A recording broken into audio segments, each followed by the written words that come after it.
tardes.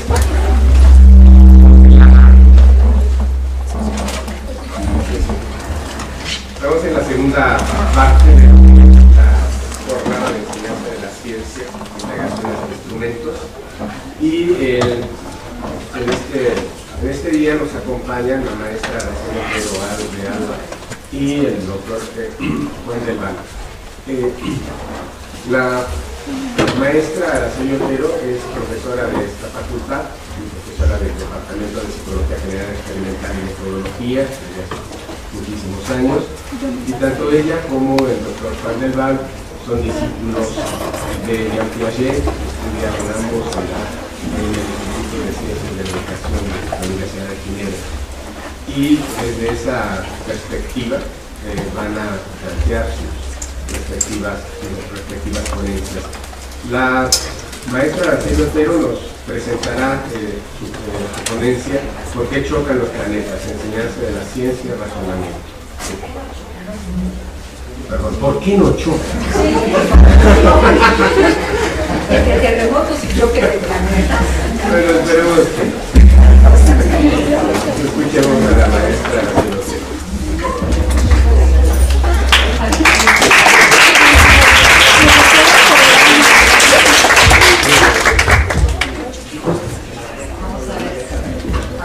El micrófono. ¿Me dicen si ahí está correcto? Sí. Bien. Para los que no estuvieron ahora en la mañana, el antecedente es que fue una jornada maravillosa en donde pudimos apreciar los trabajos que realizan la doctora Elizabeth, que nos acompaña, y otros doctores de aquí de la universidad que se dieron al proyecto encargado por el rector de instalar nuevos laboratorios en el CCH y en las preparatorias para promover desde el punto de vista de la psicología genética la construcción de conceptos.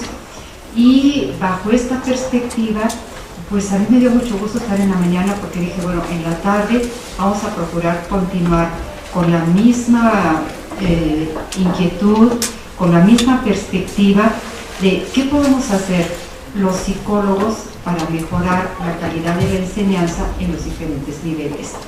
Me voy a permitir como aperitivo entrada una cita de Piaget, y como postre terminar también con otra cita de Piaget. Y en el intermedio pues iremos organizando un menú para que a ver si cada uno de ustedes recibe algún alimento que le caiga bien a la mente. Entre paréntesis, el doctor Del Val me acaba de preguntar, oiga, ¿y por qué no chocan los planetas? Y entonces le dije que por supuesto yo no tengo la respuesta. Eso es lo más importante a este respecto, ¿sí? Sí le voy a pedir un poquito de luz para leer esta primera parte. Ok, va. Estamos ante un hecho, la maravillosa riqueza del pensamiento humano.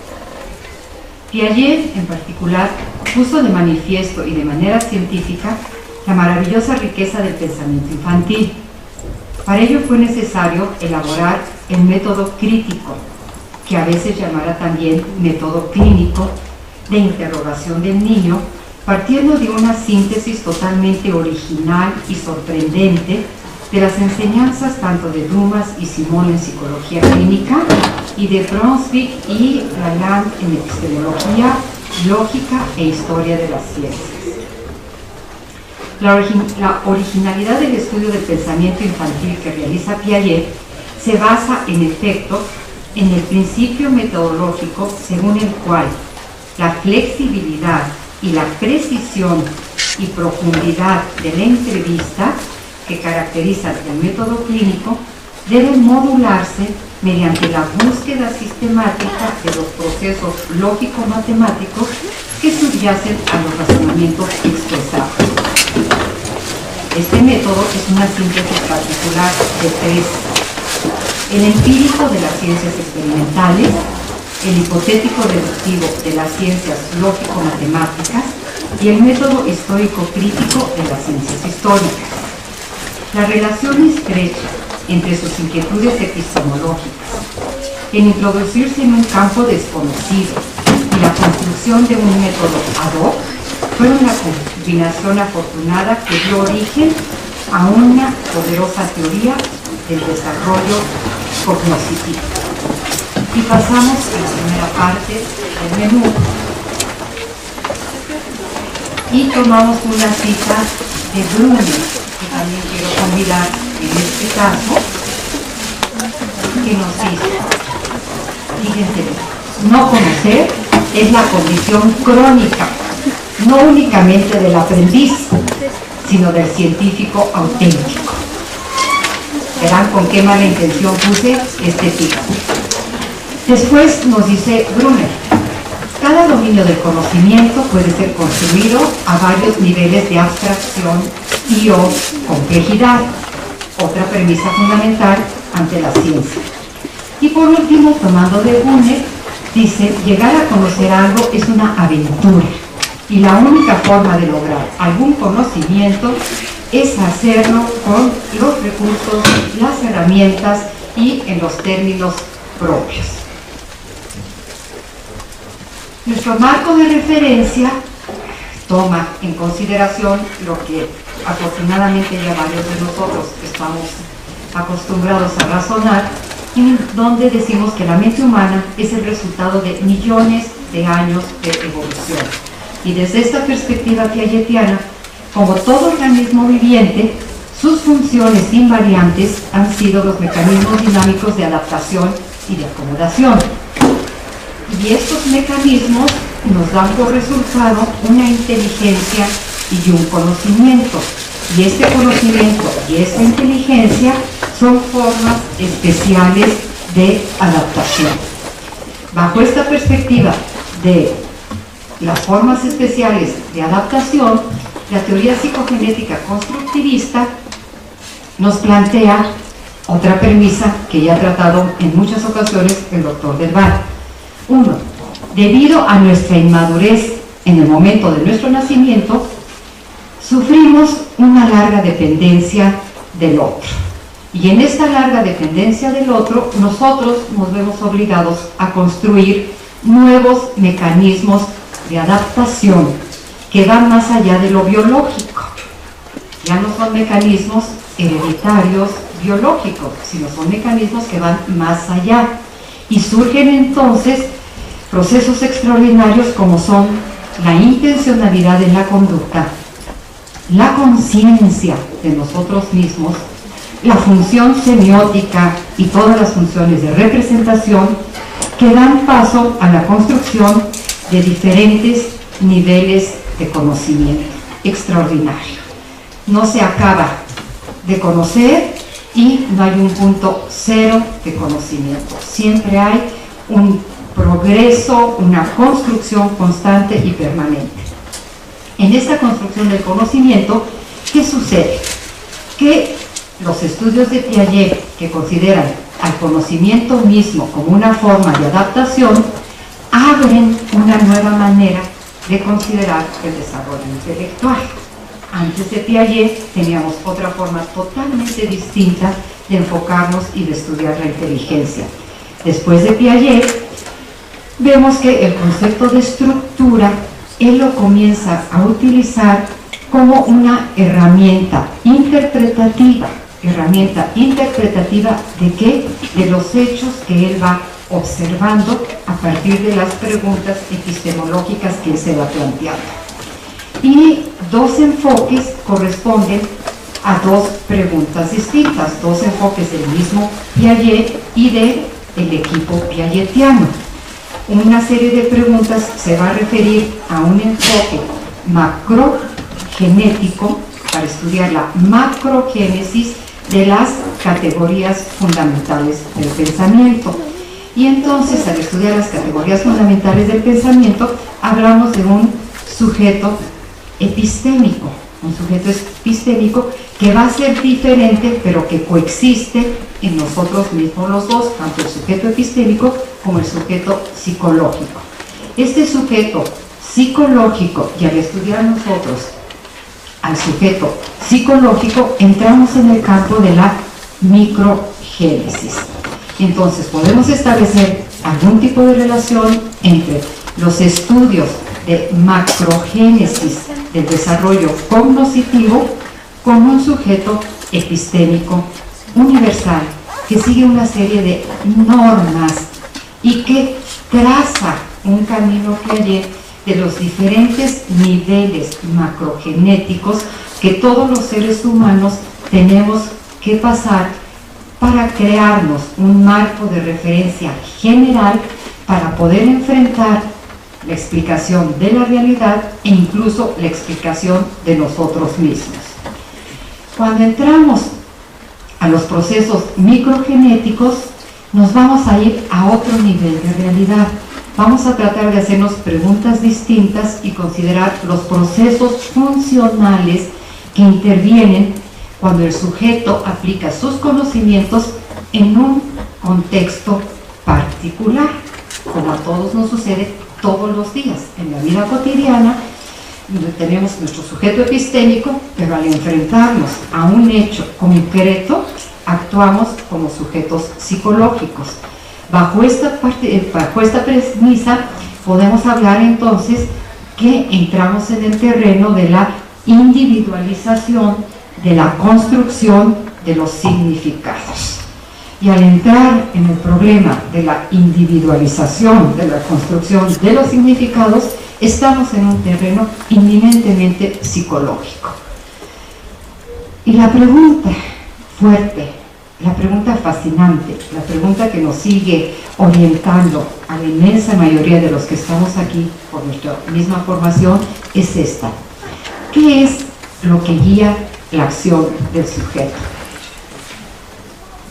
Más concretamente, ¿qué es lo que guía nuestra propia acción? ¿Y cuál es la respuesta que nos brinda la escuela piagetiana? Nos dice: hay una relación estrecha entre la planificación de los observables y de estos a las nuevas heurísticas. Voy a poner unos ejemplos muy concretos de estos términos, ¿sí? Nada más conceptualicemos que en nuestra vida cotidiana y al estudiar hechos psicológicos, nosotros vamos a actuar, uno, planificando una acción que tiene una determinada intencionalidad, un fin, una meta y que vamos a evaluar. Y por otra parte, vamos nosotros a constatar lo que sucede verdaderamente. Entonces, esa lectura de la experiencia nos va a retroalimentar a nosotros y vamos a cambiar nuestra heurística, nuestra forma de proceder en enfrentarnos y tratar de comprender los fenómenos. Para entender este concepto, Piaget nos ofrece la construcción del concepto de esquema familiar, considerando al esquema familiar como la unidad del funcionamiento cognoscitivo.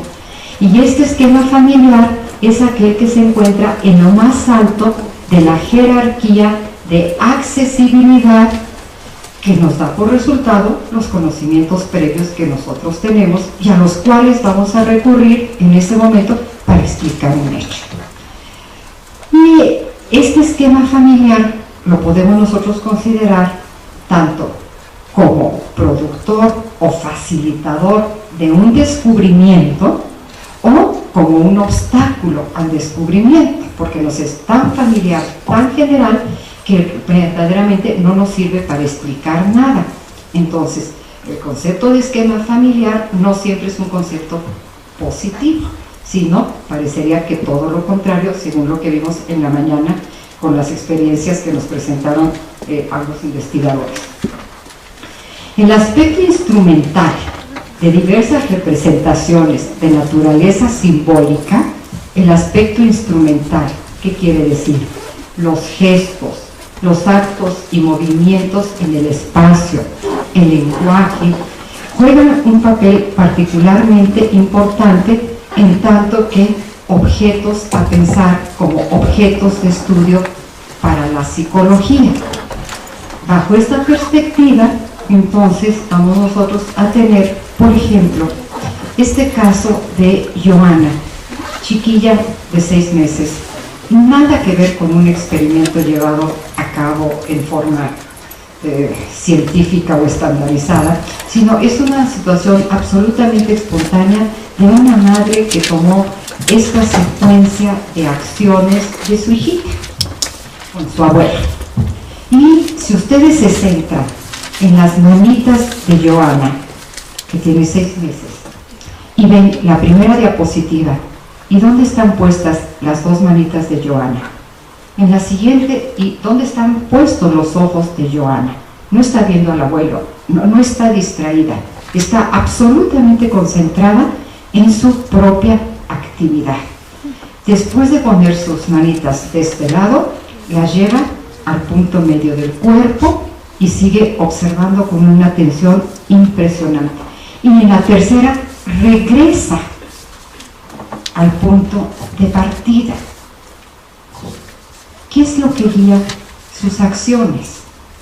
Es la pregunta fundamental, y que solamente a partir de una teoría y de una metodología particular vamos a poder ir descubriendo nuevas cosas los psicólogos bajo esta perspectiva. En la siguiente vamos a ver esta perspectiva microgenética, y que nos refiere a una especificidad de una perspectiva funcional, cómo funciona el sujeto psicológico. Y este sujeto psicológico está considerado también en la escuela piagetiana como un sujeto con intenciones, teleología, un sujeto con valores, axiología, y que por lo mismo atribuye significado y finalidad a sus acciones, y al mismo tiempo intenta evaluar sus propias acciones para ver si obtuvo con sus acciones el resultado que pretendía lograr ante la meta que se había propuesto. Y estos aspectos son fundamentalmente los que determinan el proceso de individualización del conocimiento, y que afortunadamente nos llevan a plantearnos como psicólogos nuevas preguntas. ¿Cómo el sujeto le da sentido a las acciones y a los hechos? Bajo esta perspectiva, insistimos, la teoría y el método piagetiano están casados. Es un matrimonio verdaderamente muy bien avenido. ¿Por qué? Porque plantea que las estructuras mentales no son otra cosa más que las relaciones permanentes de un sistema cognitivo que engendran posibilidades para poder aproximarnos a una realidad y tratar de comprenderla y explicarla, y entonces plantea una apertura ante el conocimiento, y que al mismo tiempo este concepto de estructura plantea necesidades pragmáticas, y que entonces ponen un límite al avance del conocimiento en ese momento dado del desarrollo. Y bajo esta perspectiva, considerando el concepto de estructura como un instrumento de investigación, Piaget nos llega a formular que las estructuras forman el conjunto de posibilidades de partida que permiten que la actividad procedural, la realización de las acciones que el sujeto va realizando y la planificación de ellas están en relación con el sujeto general universal, y que ante una situación dada va a aterrizar como un sujeto psicológico. Vamos a ver ahora cómo este método clínico crítico está casado con esta teoría, ¿sí? Y este método de exploración crítica, ¿qué plantea fundamentalmente? Algo tan sencillo y tan complejo, como que el experimentador se va a plantear constantemente preguntas y va a ir verificando sus hipótesis en vivo a través de un diálogo dirigido, dejándose dirigir, un diálogo profundo, en donde el sujeto va a tener la oportunidad de explayarse y la oportunidad de realizar. Y con este método clínico, que pretende dar cuenta progresivamente de las representaciones que el sujeto se hace de la tarea y cómo se van modificando. Andrea, ¿me puedes hacer acercamientos? Porque sí les quiero presentar a personajes que son claves en el desarrollo de la metodología piagetiana. El doctor Pingban, que estuvo en Ginebra y que nos formó, creo que tanto al doctor Del Val como a mí, y que nos emociona recordarlo y ver su dedicación y su entrega al desarrollo de una formalización del método y establecer poco a poco las diferentes etapas que se fueron dando. En la siguiente, yo creo que también varios de ustedes ya la conocen, Emilia Ferreiro, como Emilia Ferreiro fue dándole una perspectiva y una amplitud y una riqueza al método clínico al introducirse a nuevos caminos hasta entonces desconocidos, como era la conceptualización de la lectoescritura y cómo, adaptando ese método piagetiano, pero dándose una libertad muy grande, pudo aportarnos y sigue aportándonos mucha riqueza del conocimiento en cuanto a su tema de estudio. El siguiente es un personaje que es muy difícil de reconocer, el doctor Del Val, que a lo mejor llegará aquí en un momento con nosotros y que es otra figura, para mi punto de vista, clave, y para todos los psicólogos que quieren realmente desarrollar y aproximarse a su estudio, a su objeto de estudio psicológico con una metodología rica.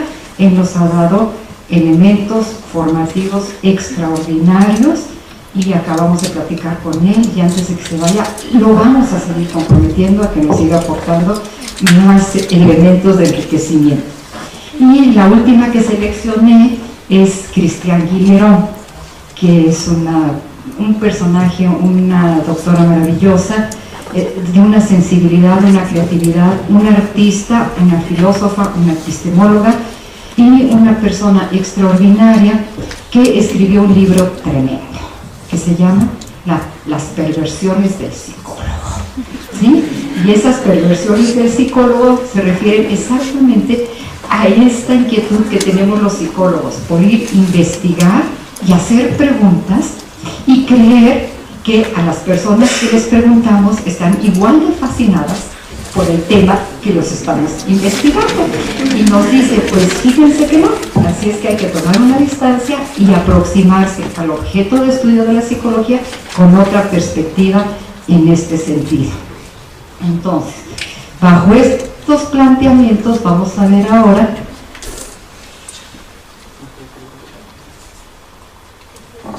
un concepto que tiene para mí una importancia trascendental y que fue descubierto gracias a la teoría y a la metodología piagetiana, que son la aparición de las reacciones circulares terciarias en un momento del desarrollo, en donde lo importante para mí es que estas reacciones circulares terciarias, como lo señala el mismo Piaget, son una demostración de que el sujeto libremente explora, hace variaciones en su acción. ¿Y para qué hace variaciones en su acción? Pues parecería que la única interpretación posible desde el punto de vista psicológico es que quiere ver qué sucede, qué pasa, qué efectos tiene la acción que realiza en los objetos con los cuales está trabajando. La siguiente, porque me estoy colgando mucho, por favor. La génesis de las actividades que aseguran el pasaje de la acción a la representación. Rapidísimamente, el tema fascinante, cómo pasamos de la acción a la representación, y aquí sí me fusilé una investigación, un experimento que realizaron Inelder y su equipo. En su libro está reportado el caso de, el caso de Katy, que ahorita vamos a ver, pero en donde lo fundamental que yo extraje de esta lectura es que el sujeto, el investigador, se va a centrar ahora en nuevas preguntas. ¿Cuáles preguntas? ¿Cuáles son los observables y la secuencia de los observables y su encadenamiento que me van a permitir meterme a esa planificación y organización que el sujeto va realizando, y que para esa planificación y organización estoy suponiendo que el sujeto tiene una serie de representaciones que guían a su acción, y que antes de ser puramente conceptuales, esas acciones se apoyan con frecuencia en una distribución espacial.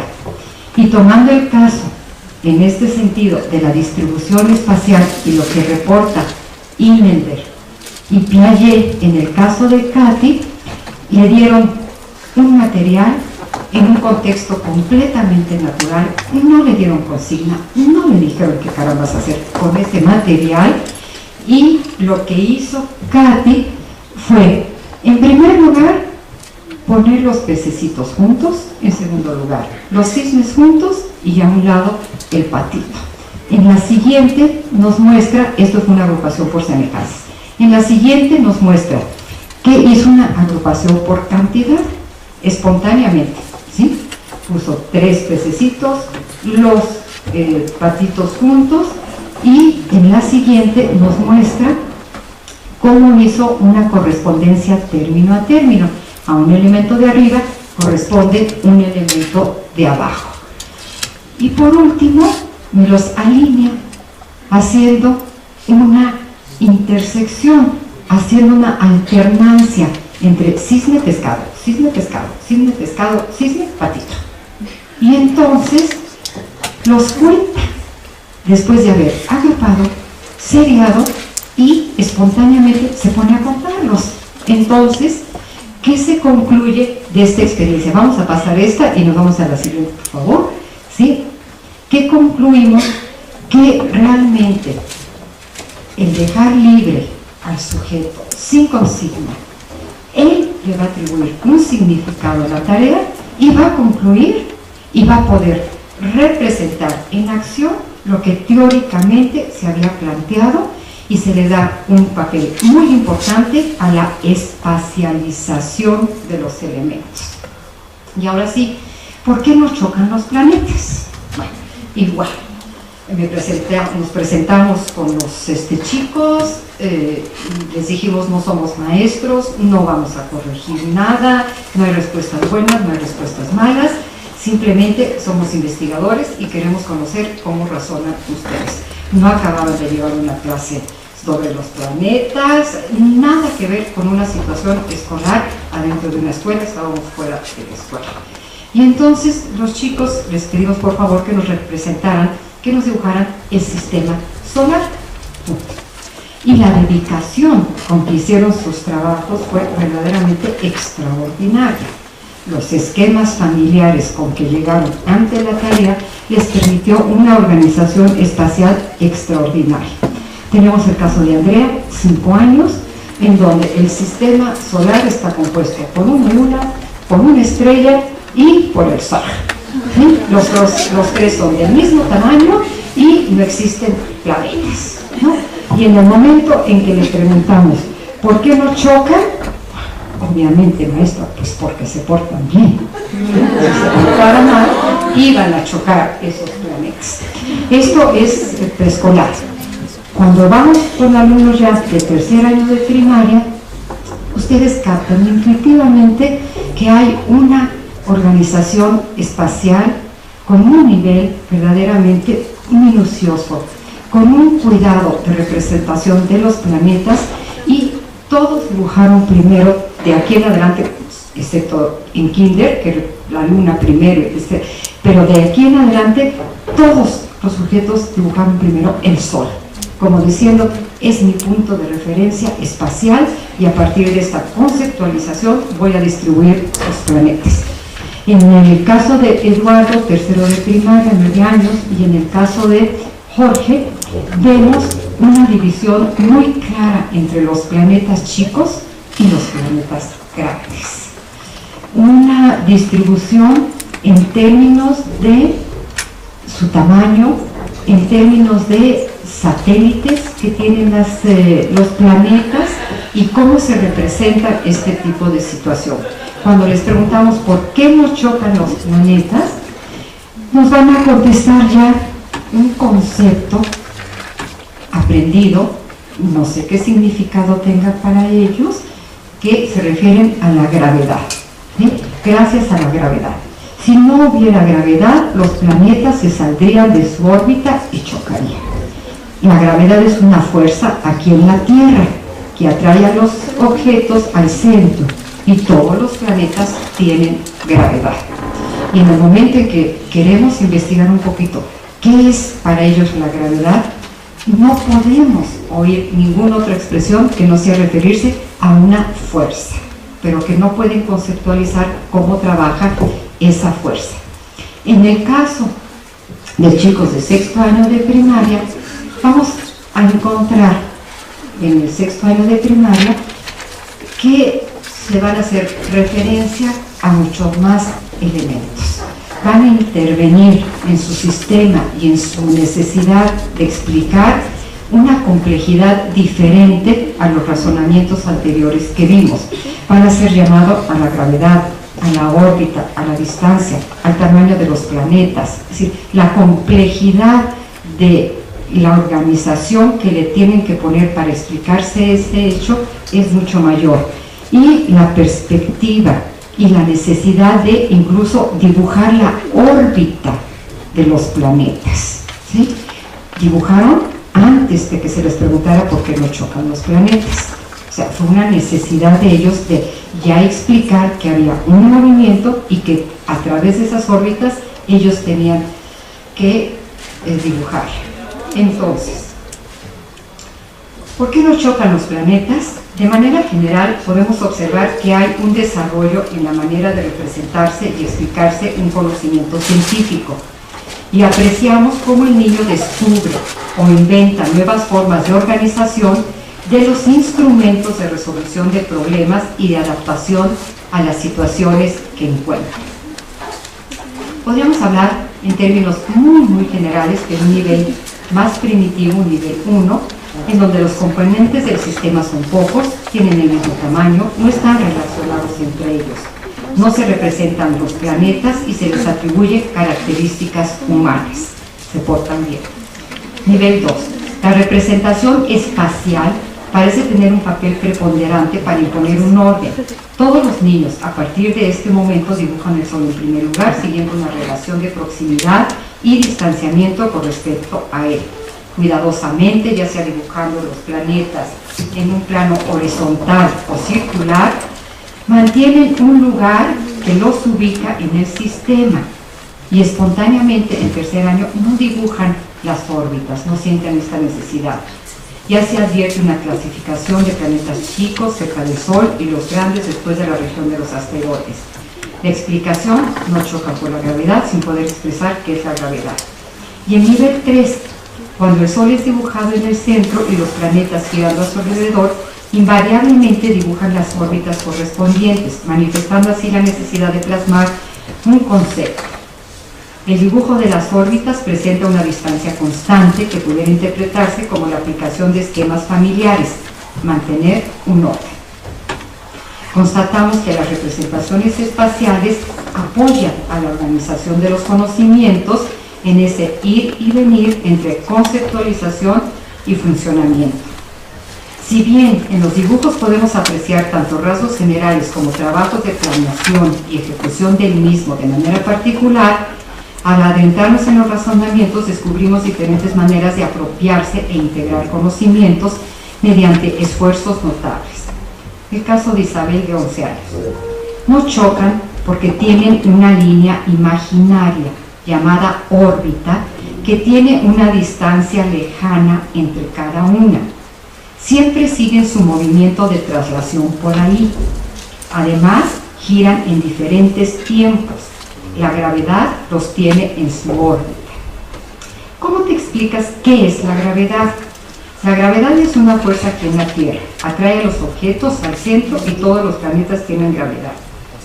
Advertimos sus esfuerzos por coordinar diferentes conocimientos, los obstáculos que tienen que vencer y la necesidad de imponer un orden en sus ideas.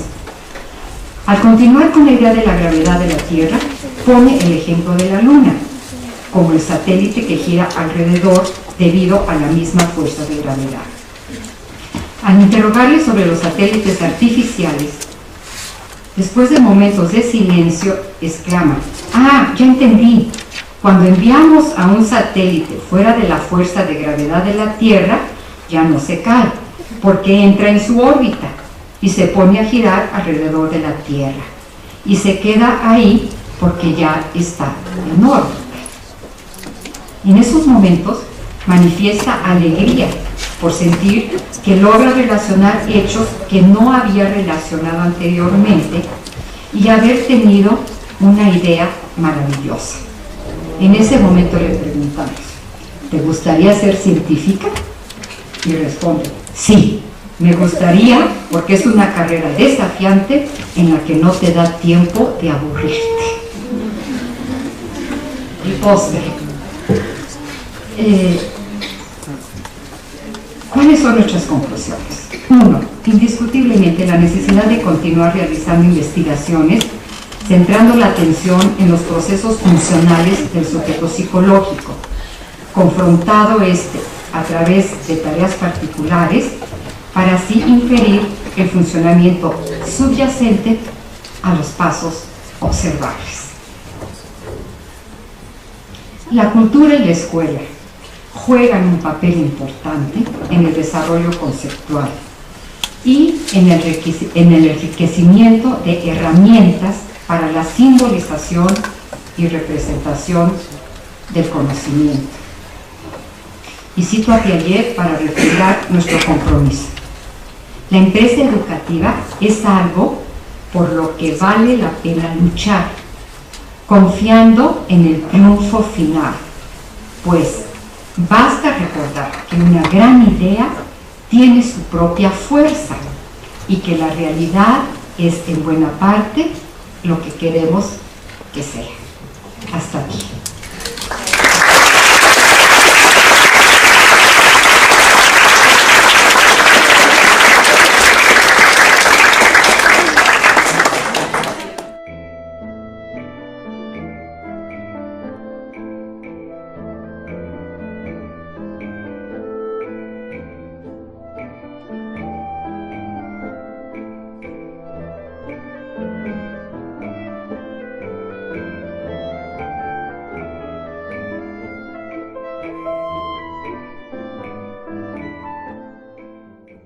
Yo puse estética.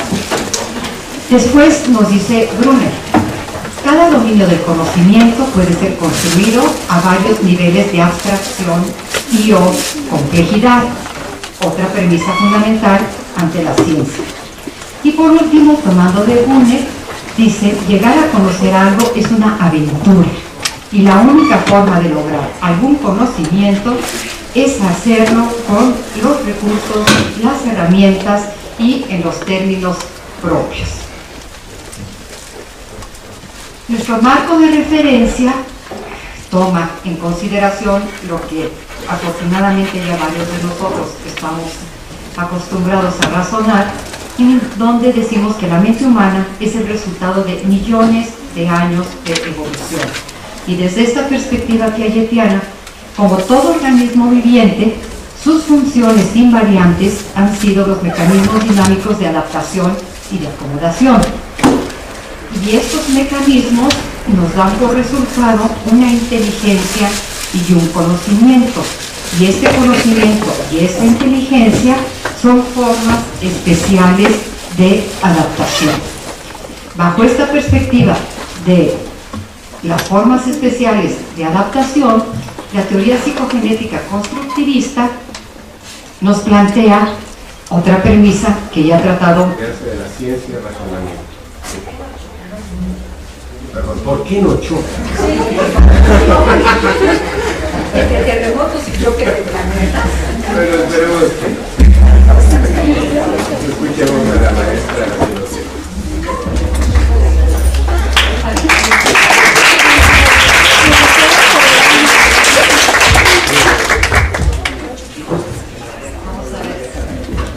El micrófono.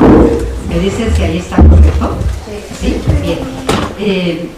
Para los que no estuvieron ahora en la mañana, el antecedente es que fue una jornada maravillosa en donde pudimos apreciar los trabajos que realizan la doctora Elizabeth, que nos acompaña, y otros doctores de aquí de la universidad que se dieron al proyecto encargado por el rector de instalar nuevos laboratorios en el CCH y en las preparatorias para promover desde el punto de vista de la psicología genética la construcción de conceptos. Y bajo esta perspectiva, pues a mí me dio mucho gusto estar en la mañana, porque dije, bueno, en la tarde vamos a procurar continuar con la misma inquietud, con la misma perspectiva de qué podemos hacer los psicólogos para mejorar la calidad de la enseñanza en los diferentes niveles. Me voy a permitir, esa Piaget se basa en efecto en el principio metodológico según el cual la flexibilidad y la precisión y profundidad de la entrevista que caracterizan el método clínico deben modularse mediante la búsqueda sistemática de los procesos lógico-matemáticos que subyacen a los razonamientos expresados. Este método es una síntesis particular de tres: el empírico de las ciencias experimentales, el hipotético deductivo de las ciencias lógico-matemáticas y el método histórico-crítico de las ciencias históricas. La relación estrecha entre sus inquietudes epistemológicas, el introducirse en un campo desconocido y la construcción de un método ad hoc fueron la combinación afortunada que dio origen a una poderosa teoría del desarrollo cognoscitivo. Y pasamos a la primera parte del menú y tomamos una cita de Bruni, que también quiero convidar en este caso, que nos dice, fíjense, no conocer es la condición crónica, no únicamente del aprendiz, sino del científico auténtico. Verán con qué mala intención.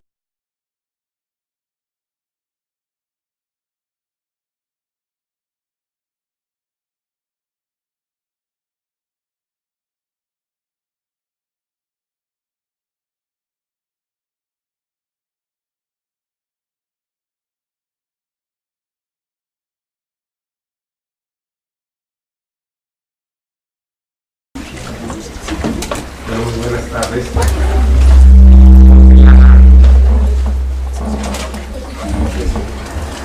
Estamos en la segunda parte de la jornada de enseñanza de la ciencia, integración de instrumentos. Y en este día nos acompañan la maestra Araceli Otero de Alba y el doctor Juan del Val. La maestra Araceli Otero es profesora de esta facultad y profesora del Departamento de Psicología General Experimental y Metodología desde hace muchísimos años, y tanto ella como el doctor Juan del Val son discípulos de Jean Piaget, estudiaron ambos en el Instituto de Ciencias de la Educación de la Universidad de Ginebra, y desde esa perspectiva van a plantear sus respectivas ponencias. La maestra Araceli Otero nos presentará su ponencia ¿Por qué chocan los planetas? Como aperitivo entrada, una cita de Piaget, y como postre terminar también con otra cita de Piaget. Y en el intermedio pues iremos organizando un menú para que a ver si cada uno de ustedes recibe algún alimento que le caiga bien a la mente. Entre paréntesis, el doctor Del Val me acaba de preguntar, oiga, ¿y por qué no chocan los planetas? Y entonces le dije que por supuesto yo no tengo la respuesta.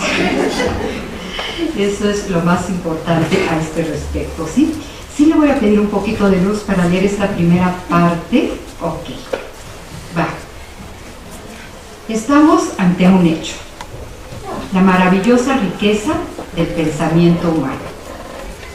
Piaget, en particular, puso de manifiesto y de manera científica la maravillosa riqueza del pensamiento infantil.